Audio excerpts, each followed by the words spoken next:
What up? So we are back at Tree Talk. I tried my best to kind of fix some lighting in here. Should be a little better than normal. Also, I'm gonna I'm not gonna commit to doing these live feeds every week, but I'm gonna see how long it goes. Um, we'll just kind of keep a tally. Don't know that I'll reach what I did last time. Probably it's not very likely, but we'll give it a shot. Also, I'm gonna start these tree talks with a like trick or tip each time. Instead of me always like trying to put together a tricks or tip video, I share that stuff.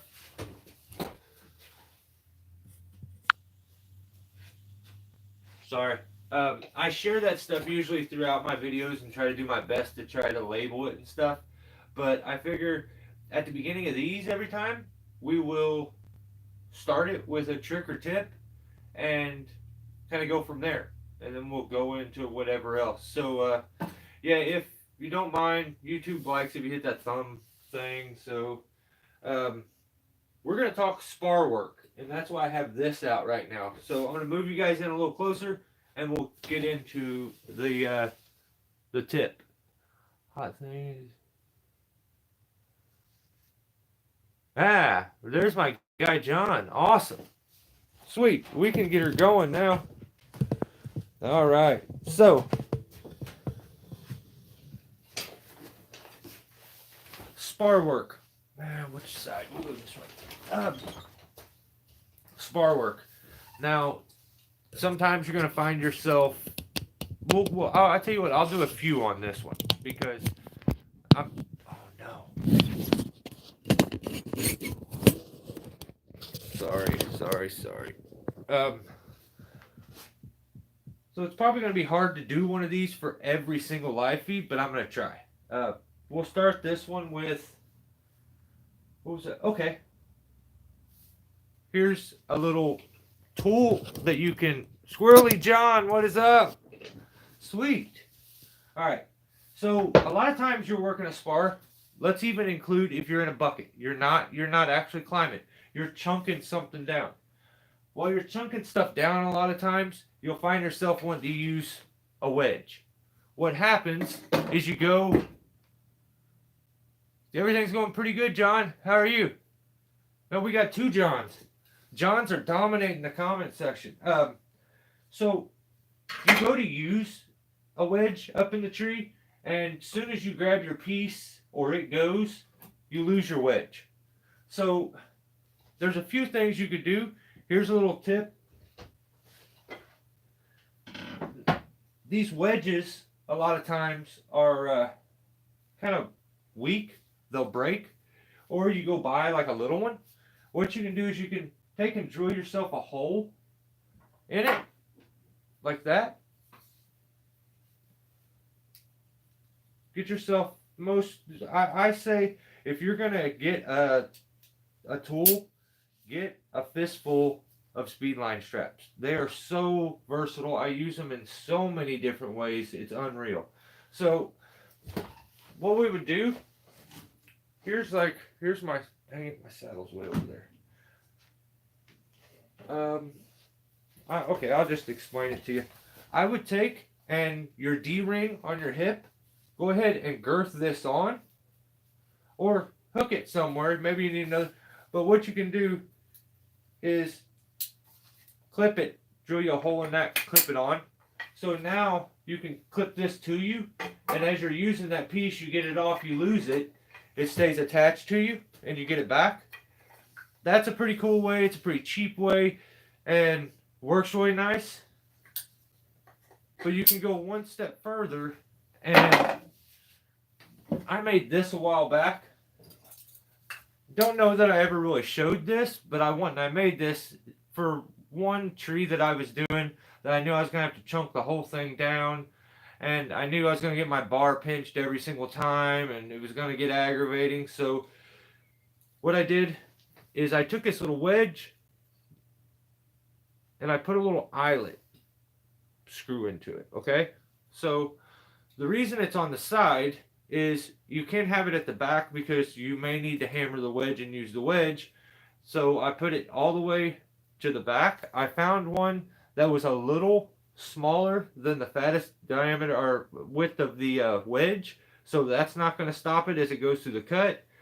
And what I did is I took one of them industrial keychains and I attached it to it. It needs to be greased. Oh, I used it out in the rain. And now it's catching like crazy. Here I have some juice. Okay, we're gonna work now. Oh wow, it just like broke loose and hit me in the finger. Yeah, it got rusty. Never had it do that before. That's funny. So what happens is when this thing's working properly, let me get some of that oil down into it, and it will. You can clip that basically onto your regular, your belt, your pants, whatever you want to, and then after it falls off, it zips back up. It's hooked there. The reason I like this, and when it actually goes and works the way it's supposed to retract off. Wow, why does stuff always do this on live feeds? So aggravating.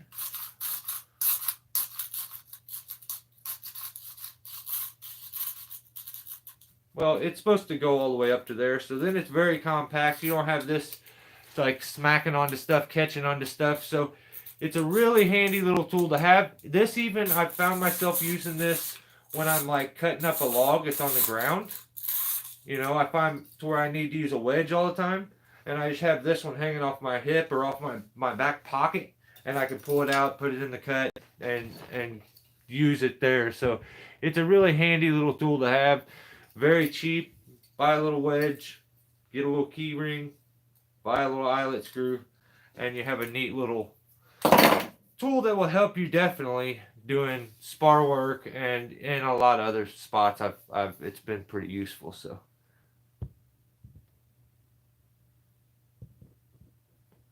at the hotel with my family for my son Zeke's birthday. Oh, Zeke's birthday. Right on. Well, tell Zeke we all said happy birthday. William's here. John's okay. So let's just stick on spar. Well, hang on. We're talking about wedges. Now, here's another tip. We're just going to fill the beginning of this with tips. Wedges are brittle.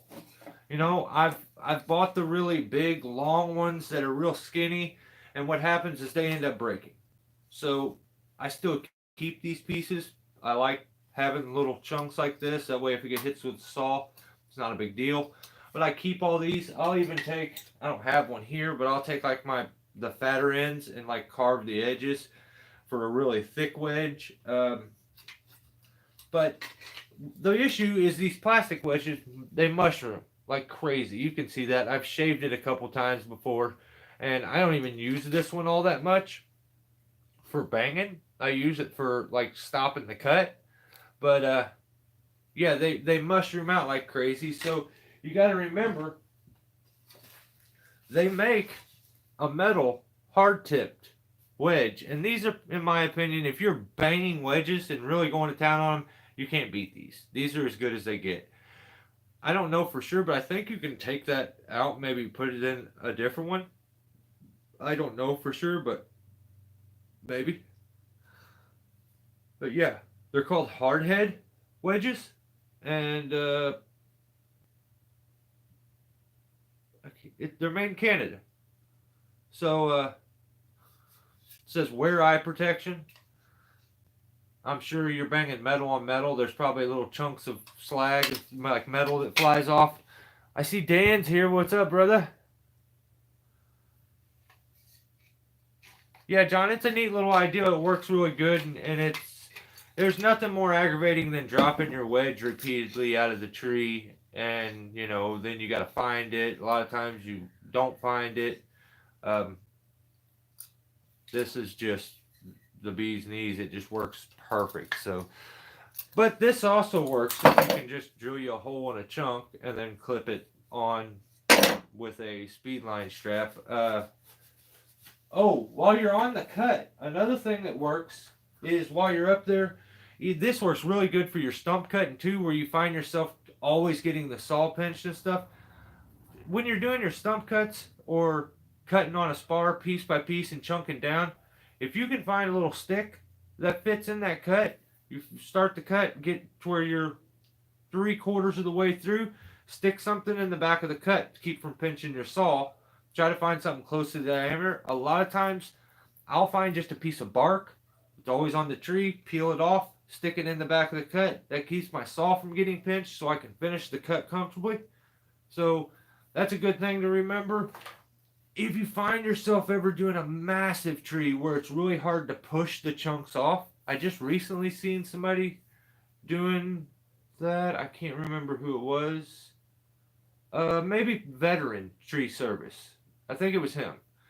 He was doing one that was just enormous. You buy some of these. I've seen it done. Buy a handful of these little dowel rods and put them into the cut, and they work as rollers, and you can like with ease get something to move. And because they're perfectly round, they'll roll, and just it works so nice. They use that a lot of times when they're milling wood. They'll stick these in the cuts, and it makes it really easy to pull the board off too. So um, I know it sounds silly, but if you had like 4 or 5 of these, maybe even 10, they don't need to be that long. You could probably go with like half that size, and you could move a massive piece with them. So yeah, I don't know if you need that many to move a cut. Maybe 3 would probably be enough. One a third of the way in, then the middle, and then 2/3, and then shoot. Sorry, I have this thing that pops on my phone and freezes it. These old dowel rods, you could probably get away with smaller. You probably just, if you had 3 of them, I would think it would roll the chunk off no matter what. You put one about a third of the way in, another one in the middle, and the other one 2/3. And as soon as it gets to rolling, they should stick with it. It's just the problem is you're probably gonna lose the dowel rods every time, but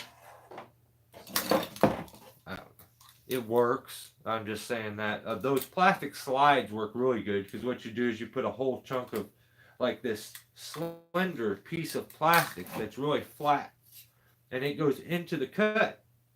And what happens is like it gives it a little rocking point for the cut, and it gives it a slide to slide on, and you can shove it out of the way.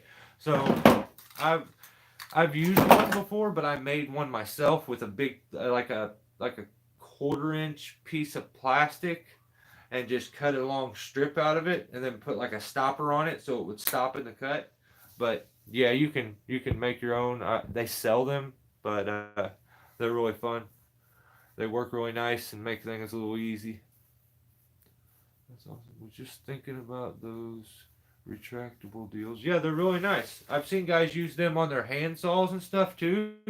Where when you ever find yourself where you need to drop your handsaw, and you had it on one of them retractable things, that would be nice. It's just I'm really long armed, and there's only so much reach that you get out of this thing. So that's the downfall, in my opinion, with it.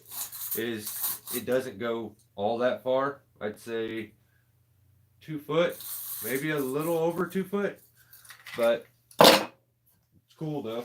Another thing, spar work. You're chunking down or you're rigging. It's not really going to matter which one. There's the boss right there. What up, Billy? Not a whole lot, Dan. Like I discussed when I started the live feed, I'm not gonna commit to these and doing them every single week, but we're gonna see how long this goes. This is number 2. We're gonna do every time at the beginning of the live feeds. I'm gonna do a trick or tip, and that way they're just not chatty kind of things. At least I can give something if for those who show up. And this one we're just kind of going on some spar work stuff. So I'm gonna do my best to try to keep up with comments too. So that's what I was thinking about. Some of those plastic mud flaps.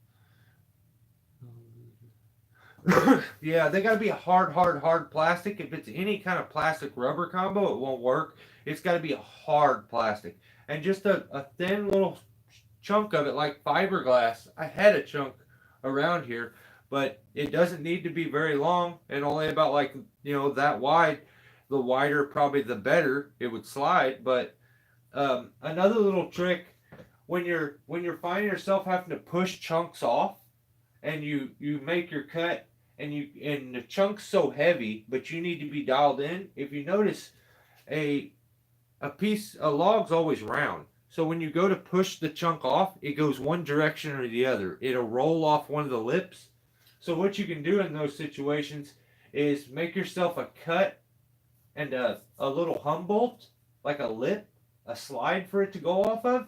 But you can like finish your cut, go ahead and run your saw through, finish your cut, get your saw out, and then make a little lip where you want the piece to go, and it'll work down that little the cut of the wedge and work like a slide. So you can kind of direct it where it's going to go, and then you don't end up with that weird tippy thing that you get when you go to push a chunk of wood off and it tips to the right or to the left because of the tree being round. So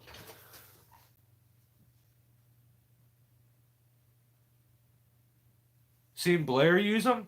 Oh, right on. Yeah, he's the man. He's OG, like double OG. So I dig Blair. I use a bucking wedge and a hatchet on a lanyard. There you go, Jeffrey. And that's another thing.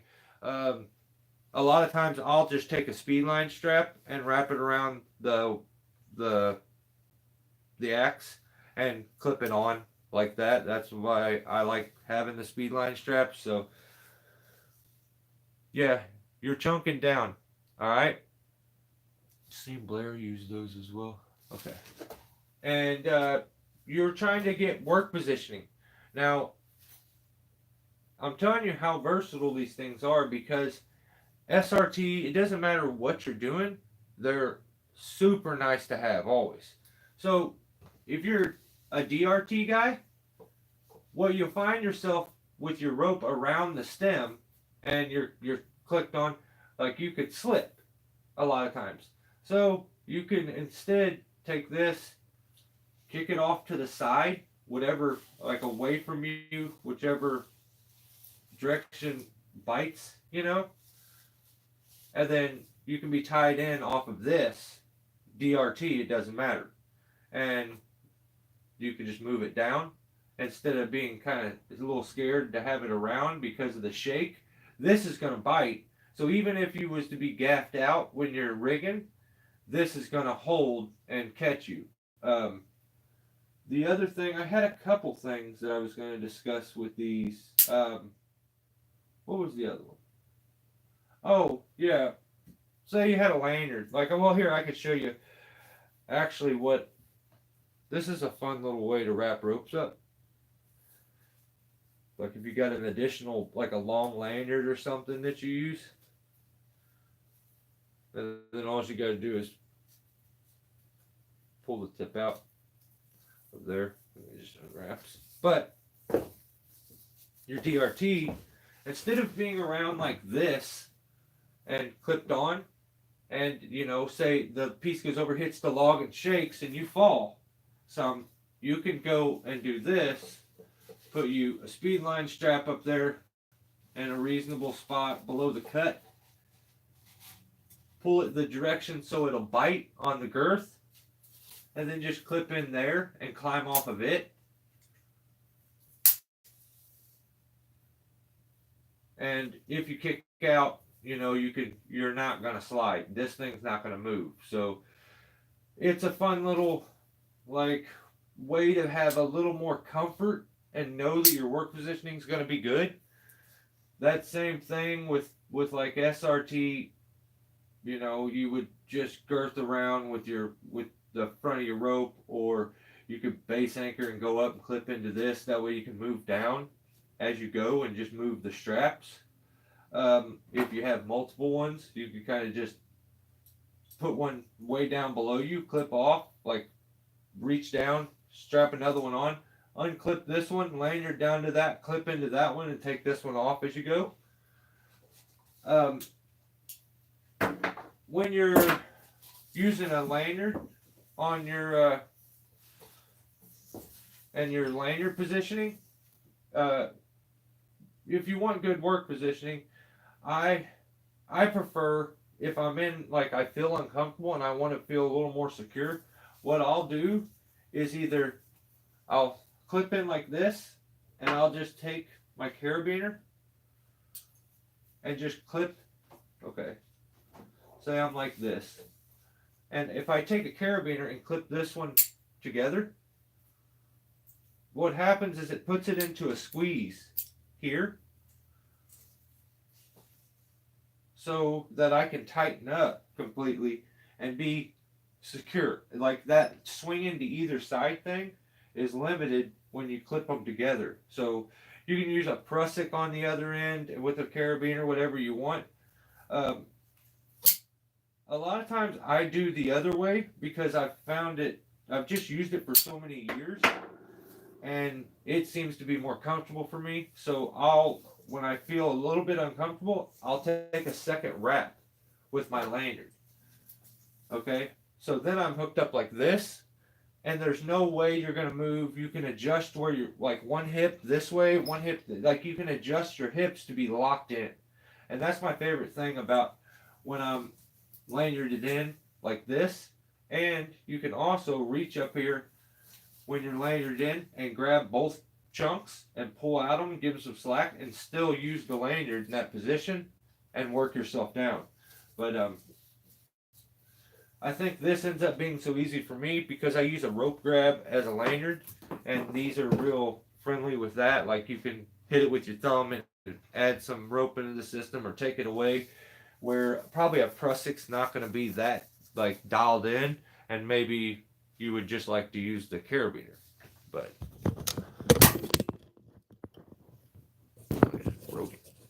oh, Gary, what's up, brother? Oh, okay. So I missed. Oh, is Jay here? Son of a gun! What's up? I'm gonna try to stop moving the camera. I'm sorry. Yeah, the lighting is way better this time. So, not a whole lot, Gary. How you been, brother? I just used SRD. The carabiner. I just used. Yep.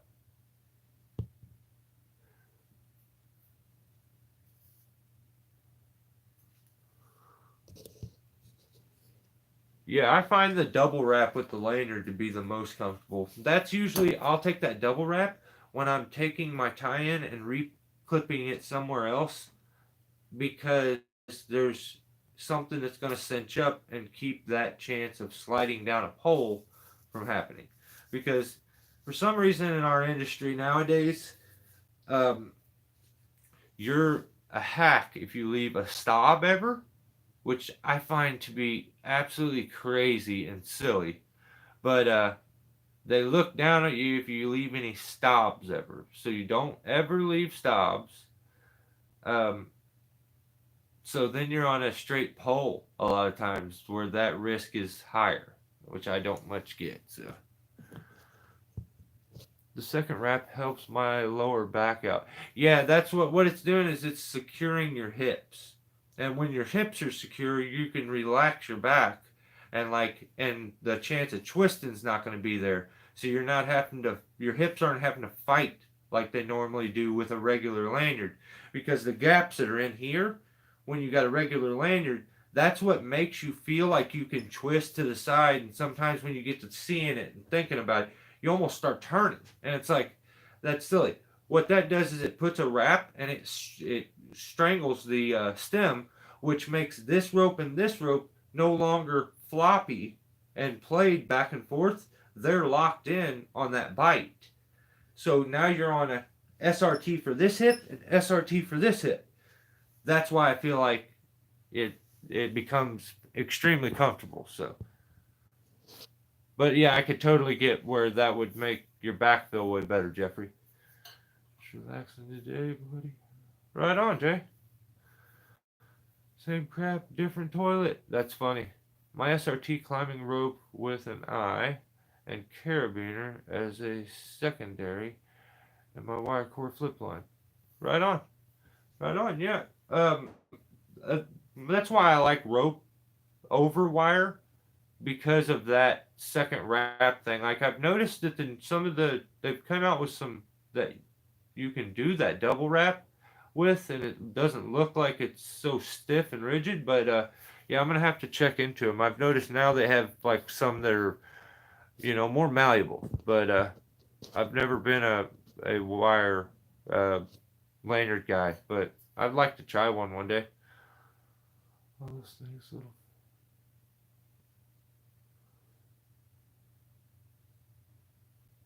Yeah, exactly, exactly, John.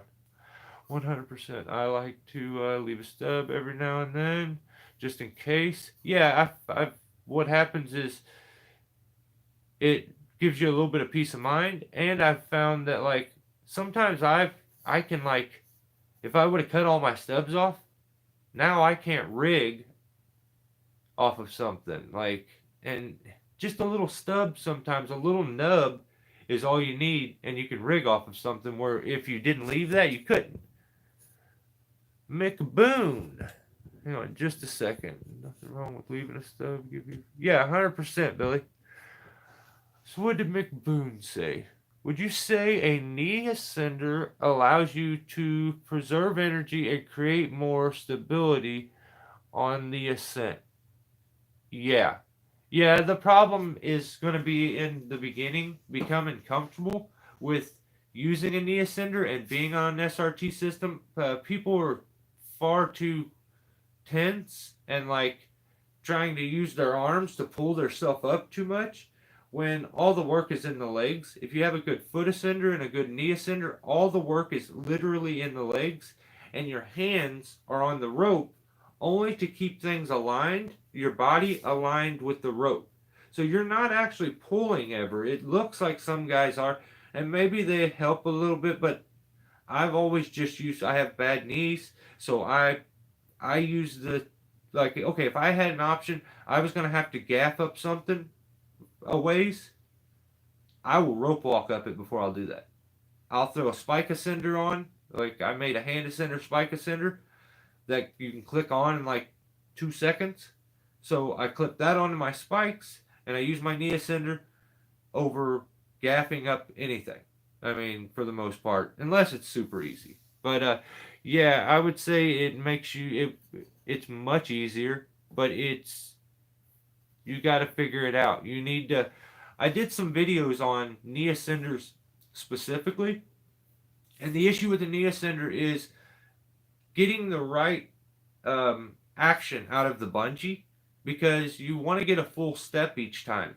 You're gonna take, or if you're somebody that likes to take little steps, your bungee action is gonna have to. That will determine your step each time.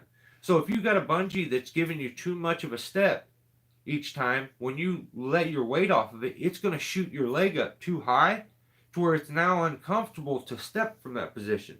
Or if that bungee's not like it doesn't have the elasticity to pull it up, it's not going to go up enough and you're going to have to take a baby step with that leg. So my recommendation when you're getting into knee ascenders is figure out what is your stride with the foot ascender. And the knee ascender should be the same. That way the two legs are working and I'm sure you've heard people say it's like riding a bike. I would say it's almost more like walking up some stairs. So, or if you were, yeah, like I'd say climbing a ladder. Yeah, that almost works even better. But yeah, that's the action of the bungee on the knee ascender, and then just getting to know and understand the body positioning to rope walk, because you can make rope walking extremely hard if you don't use the right mechanics. If you use the right mechanics with your body and everything, you can make rope walking like help you so much. Like it can be so beneficial. But if you don't dial in the mechanics of it and don't have right positioning and don't have your tools dialed in, it can be one of the hardest things to do, and feels like I can understand where some people are like, this is the dumbest thing ever. Why would anybody ever do this? This is hard. It's not. It just takes time to dial those systems in.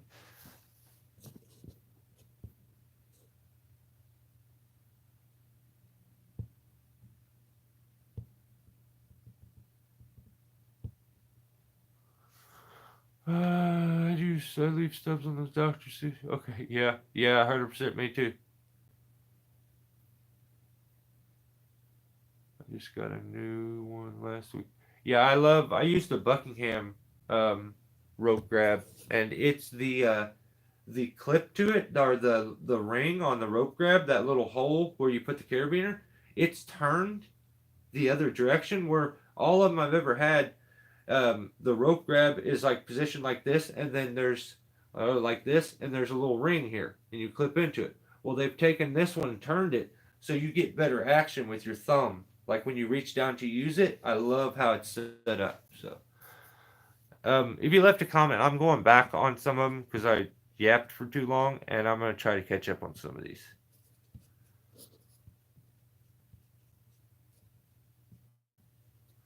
The spike ascender is cool. Yeah, thanks, Dan. Yeah, I think it's such a perfect setup, and a lot of people, maybe you want to buy the spike ascender setup or buy new spikes. This just makes it. It's a setup that keeps it the rope where you're not going to gaff your rope. Also, so it's got an extra benefit to it. Plus, it's just the cheapest, easiest, quickest way to set it up. So. I had that idea and used it for a year or so before I ever came to YouTube and ever told anybody. So, 45-degree leg bend is energy saving. Don't bend your leg at 80 degrees. Yeah, it's like what he means is when you're taking a step right there, like there's a point where like a step like that is enough. Most people are trying. If your knee ascender shot your leg up to here every time when you relaxed it, that would be such a hard step to lift up. Think about when you're going up a set of stairs. If a set of stairs is real tall, as you're walking up them, the taller they are, almost the quicker you're gonna wear out because you're lifting your leg up a high, like your body on one leg, and your thighs are lifting you up each time. Where if it's a small set of stairs, it almost feels like you're just walking up a ramp because of the small steps. So rope walking, small steps is usually the ticket. So I know that knee ascenders is great, especially if you can get one from Petzl. Um, yeah, actually, McBoone, I use the Haas Classic knee ascender, and I made a video. You can check it out. I took the Petzl Panton foot ascender, which I think I have the straps. Yeah, here's the straps to the old foot ascender that I took apart from Petzl.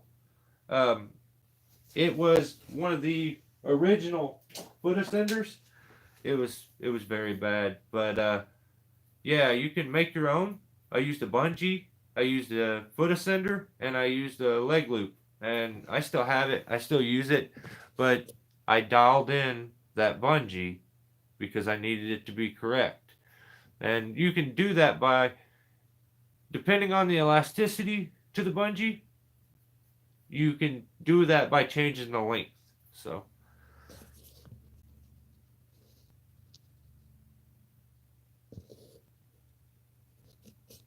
all right on Jay. Oh shit, was that Greg? What up, brother? Looking for school. Hold on. Looking for full skip for my MS250. What are you gonna do with it, McBoone? Are you like looking to do milling and stuff, or are you just looking to try a full skip to see how it is? I've always kind of been a bit curious. I understand where a skip tooth is really good if you're doing milling because A lot of times when you're milling, you put out long strips because you're cutting on the other axis of the tree, and that makes the long noodles, and they get caught up in the clutch and fill up in there. So a skip tooth makes it so there's a gap in the teeth, and it gives it time to spit the sawdust out more. So I can see where they're useful in milling, but they seem to be really good on like softwood trees.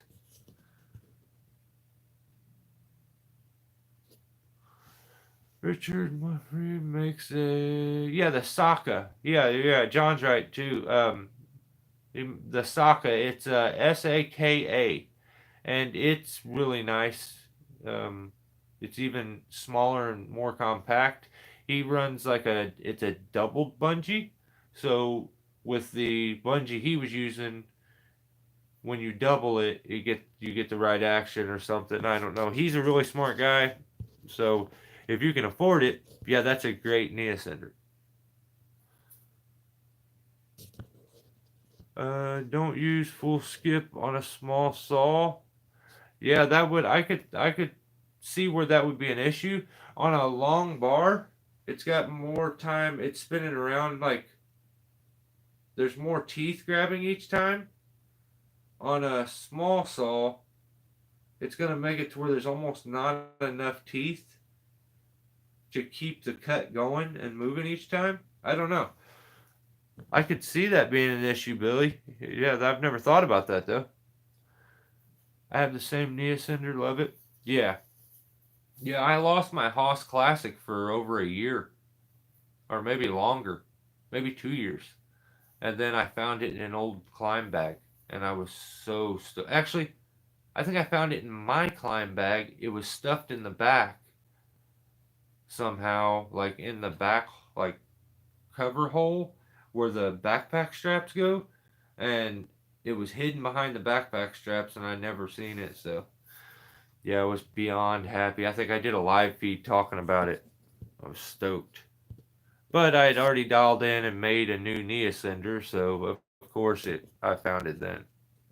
I thought for the longest time that a customer took it and he wasn't giving it back to me. And it kind of made me so I didn't like that guy, and I was so wrong. And that guy didn't take nothing from me. I just misplaced it. So glad I didn't ever like actually say anything or get mean or anything. But you know, can't ever be me. It's never my fault. It's always someone else's. You guys know how this works. You know how things are nowadays. Um, I use half skip on all my big saws. Yeah, I could see that. Yeah, maybe try half skip on a on a little bigger saw. That 250 is probably running like an 18 or 20 inch, and it's going to be hard on the saw. The reason those skip tooths work, I feel like with a lot of the other bigger saws, is the torque that they have, that they can pull a chain still with less teeth. On saws under 70 cc, a full skip is also called a crank breaker. Oh yeah, I could see that.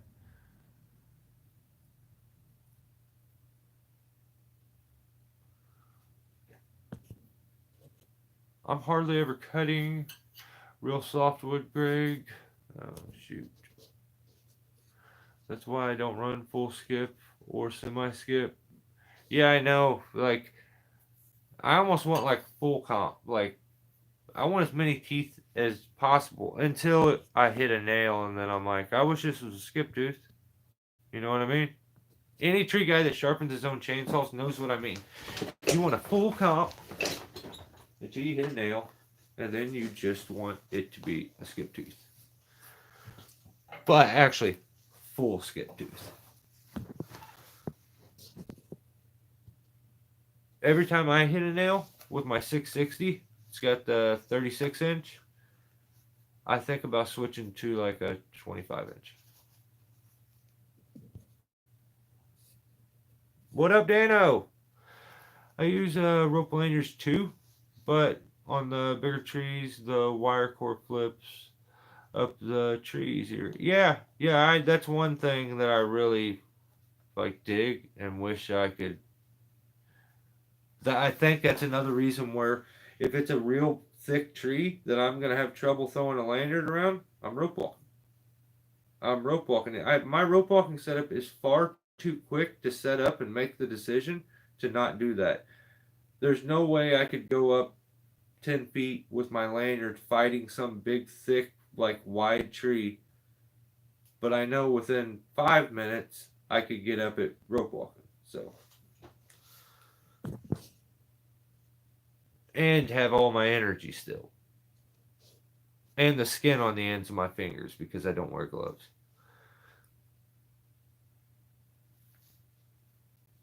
That's how it always works. Lose something, make a new one, find the old one. Yep, 100%. Yep, Gary, you're right. Full comp is smoother. That's what I'm saying, man. Give me all them teeth. I'm loving like fresh full comp. Maybe you took a swipe at the rakers from the get go because you're not working on like a pig nut hickory or anything. But yeah, that's me. I kind of I think I'm a full comp guy always. Dang, I got behind on comments. Gotta catch up. Or throwing something away and haven't used in years, and then need it too. Sometimes like I feel like it's the next day I need it. I hate throwing things away. I run full comp on all my saws. Yeah, you're gonna get a smoother cut, and you're not, it's gonna be easier on the saw and running it long term. So I mean, I don't know. I think, like I said, I think skip tooth. There's a place for it. I think it's somehow kind of worked its way into our industry because a lot of guys do a lot of softwood trees up in the like west, upper west, and like northeast is totally different. They're doing a lot of hardwoods and stuff. So um, it seems to be like most of the YouTubers are in the big YouTubers are in the northwest. So they do the softwood trees, and then that translates over. And I see that with a lot of guys using them. But here's one thing for me and a pet peeve that and something that is really driving me nuts nowadays is watching people rig or tie in when they're doing like a conifer, like an evergreen, and they just use one limb and they tie into it. It drives me like crazy because I feel like it's just kind of lazy. If I climbed up a tree, SRT, and rope walked up, I would immediately anchor around the stem because the stem's not going to fail. It may take me a second longer to throw my rope around the actual stem of the tree, the log, but I'm going to be safe. I'm going to be secure. I see guys using the branch and they tie into the branch and then they do crane work. So if they're cutting and doing crane work and a branch falls out and breaks that, okay, maybe that branch is strong enough. But what if in the process of doing crane work you break that limb? Why? Well, it just takes a couple more seconds to throw a rope around. So that's something I see strange on YouTube that it just drives me nuts. I don't want to see anybody get hurt. And now I'm starting to see guys rig off of branches like that instead of using the stem. They're like chancing it and making a false crotch on something like that when you could just make a false crotch on the actual stem. Like I don't get it. I think it's like I seen this done, I have to do it, maybe, but it is what it is. Maybe I'm just a boomer and I don't get the new like ways. But what do you say? What do you do?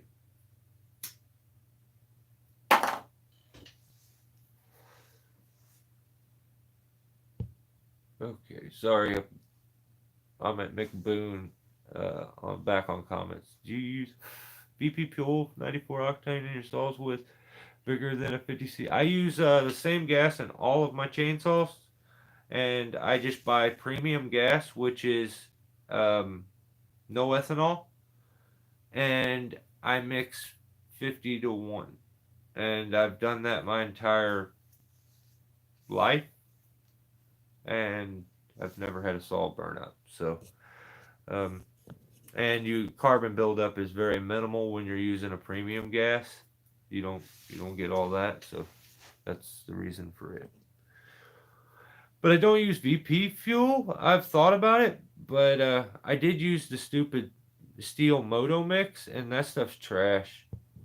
I'm a Stihl guy. You guys can see that. I mean, but the truth is the truth. If you make something crappy, it's crappy. It just is what it is. Um, and a Moto mix is trash. Sorry, Stihl. Strange. I think YouTube subbed me. Yeah, I think sometimes that you'll accident like apparently that's happened to me. Like I've accidentally bumped it when I'm watching like somebody's shorts. They'll have like the subscribe button there, and I've hit it and subscribed, and I didn't even. It's on my recommended stuff, and I subscribed to them. Or then some people sometimes I've been kicked off of channels where I'm not subscribed to them out of the blue, and I don't know. YouTube is wilding sometimes, so. Hit that thumbs up, fellas. Right on, Gary. Thank you for the heads up. VP is jet fuel. Sweet. Maybe I'll get some. 3 dots in the top right corner is how to give it. Oh, okay. Oh, right on. That's cool. Yeah, mine just shows you guys' thumbs up, how many there is and how many people. But those 3 dots in the top corner is also the same way that if you're watching a video and it looks pixelated and you're having trouble, like it doesn't look like the quality's very good, click that, go to video quality or picture quality, I think it is, and go to higher quality, and it'll increase the pixels for it and make it like 1080. Because I upload all my videos in 1080 or 4K. So if it doesn't look very good, go to your picture quality, and you can do that on all videos. But YouTube will naturally switch you back and put you on a lower pixel. Sometimes I have to do it on every video, so.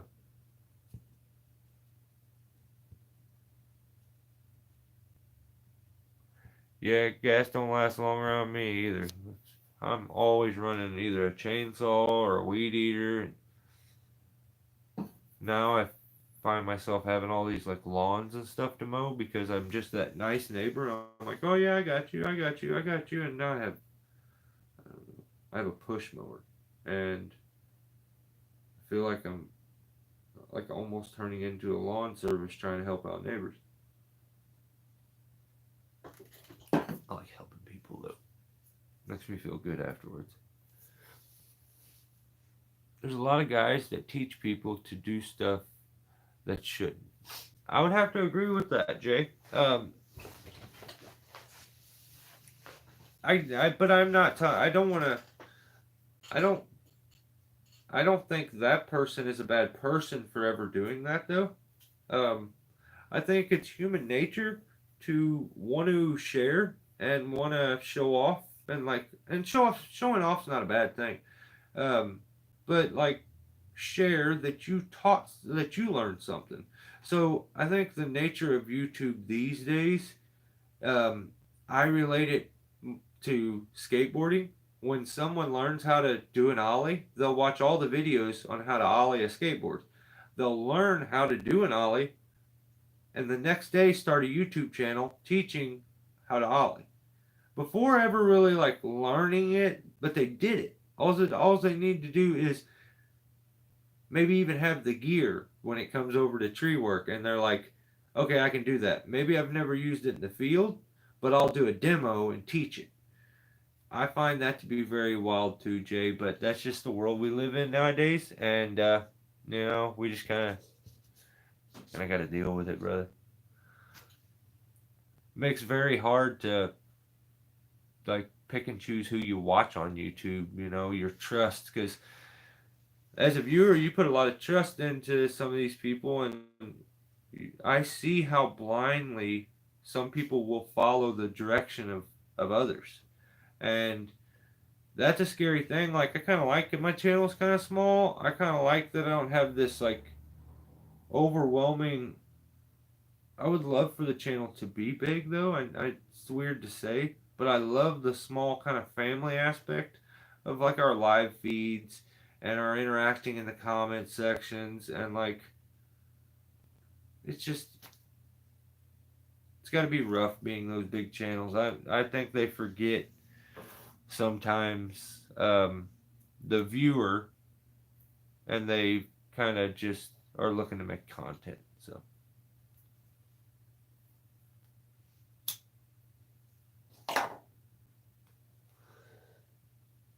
okay, I love Moto Mix. That's all I've used the past 4 years when we've replaced all our saws. Haven't had an issue or fail yet. Dude, that is awesome. That's really good to hear. That's not what happened to me though. Um, it made all my saws stop running. So it fouled out all the plugs, and it took a little while of running the saws to get them to where they were running correct again. So yeah, they totally just pooped all the saws out. Like, it was just way, the mix was far too high, and it ran for probably a quarter of a tank each time. It would run for the first quarter of the tank, and then bruh, it was done. Wouldn't start again. So, or what it would do is it would start it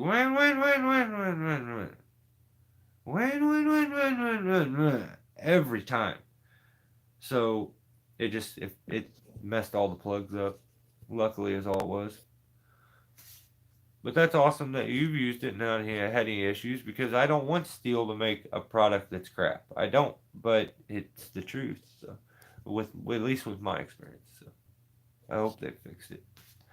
I find Brellicluse is dead in Ashwood. Yeah, yeah. There's so many spiders usually when we do ash trees, and a lot of times it's just a good hiding spot, because ash will usually lose their bark in large sections. So there's space back behind there, in between the actual log and the bark. They hide up in there. They're eating bugs. So,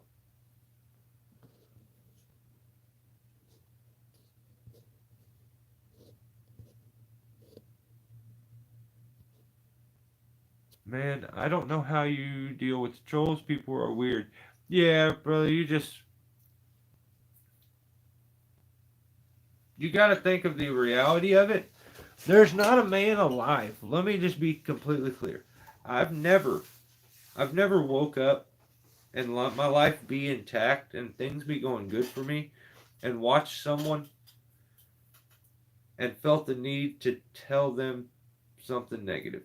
But I have had bad things going on in life, and me not being in a good place or feeling a bit insecure at the time, because maybe this guy's doing something I wish I could do, and I would feel the need to, like, say something negative or say something ignorant or try to get a rise out of the person. You just have to know how you're stupid at that point. Yeah, like, I'm just being stupid. I'm deflecting, and that's what they're doing 99% of the time. A troll has never given me information that's ever helped me, ever. Um, and until that point, I just take it as that. And you make a choice to, you got to be able to read it and be like, why? But quickly realize that 99% of those trolls that are leaving those comments, Dan, they're not your subscribers. They're those randoms who clicked on a video. So that's kind of my opinion on that altogether. They they're not your supporters. So I think about that when I read the comment. I'm like, okay, so this guy's not a fan. That's okay. Like, I'm not everybody's cup of tea. I'm okay with that. And you choose which ones that you want to poke back at, because some of them need to be poked back at. You got to be, they got to see how that kind of stuff feels. Maybe it'll stop them. But you also got to know when to. You got to know that you got to let most of them go. So it's just a bummer that anybody has to deal with that kind of stuff because I'm sure that other people have more of an issue with it than. Well, I know how hard it was for me at the beginning, and it hurt my feelings every single time. Like people made me feel like a piece of crap every time I posted in a tree group. I got dogged on because I was young and I was trying to share. I was I was kind of the generation that's now. Maybe I shouldn't have been trying to share yet. I should have still been trying to learn, but I'd had so many years in the industry. It's just the industry jumped ahead so far with all the mechanical stuff, and I was learning it after it had already been out, and I realized everybody else had switched. I'm like, oh, I've been old school all this time and know all you guys were doing all this stuff. So as I'm learning, I'm trying to share and stuff, and maybe I came off a little rough for people, and I don't know, but I caught it. I caught it really really rough in the beginning, and yeah, it don't make you feel good. It hurts your feelings. You know, you want your peers to respect you and not tell you suck. So but know that most of them people aren't your peers. They're like some 13-year-old kid at home.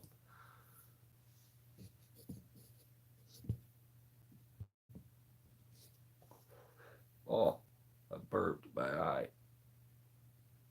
Those big spiders left alone. Yeah, last year, guys, I'm lucky I didn't lose my leg because of a brown recluse. It got inside my boot and bit the side of my leg. I didn't realize it. I thought I had hit my leg with my skateboard and it had chipped the bone because it was starting to swell in the spot. It bit me right inside of a scar. And before I realized, I thought my leg had swelled. It was in a weird position where I didn't really look. I just kind of was like, dang it, I busted my ankle. And it must be swelling up. And then my foot started to hurt. And this went on for a week before I actually realized, oh my God, look at that spot. And my leg had swelled up and got super infected. And I drained my leg myself. I'm a hillbilly. One of these times, this kind of stuff will happen to me. And you guys just won't see from me anymore. But yeah, I drained my leg myself and then took some antibiotics that I had got, and luckily, luckily got away from that. I've never seen the amount of infection that came out of my leg. I don't want to talk. It's disgusting. So I was scared to death though. I thought I thought I was gonna lose my leg. So they're scary.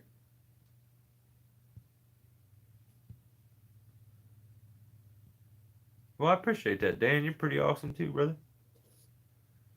I started off, we didn't have all this crap. I know, Dan. I know. Dan K. 100%. I'm like, wow, look at all this stuff.